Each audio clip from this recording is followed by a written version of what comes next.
In this video, I'm going to show you how you can easily create a QR code for a WhatsApp group. Be sure to watch the video to the very end so you don't make any mistakes. Let's get started, guys, and first off we need to open up WhatsApp and then get into a group. Once it is done, tap right here at the group's name at the very top and then scroll down until at members section you will find invite to group via link.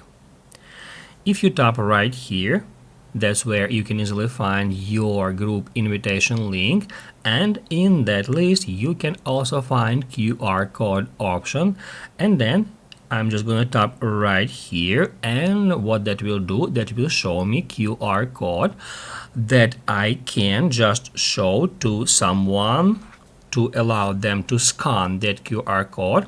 So that's how we can easily invite friends or any other users to our group without sending them a link.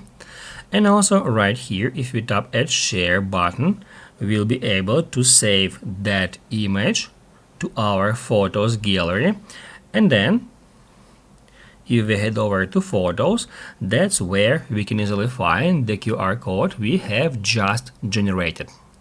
After that, we can share this file with anyone we want. Basically, guys, that's it. So if this video was helpful for you, don't forget to hit the like button.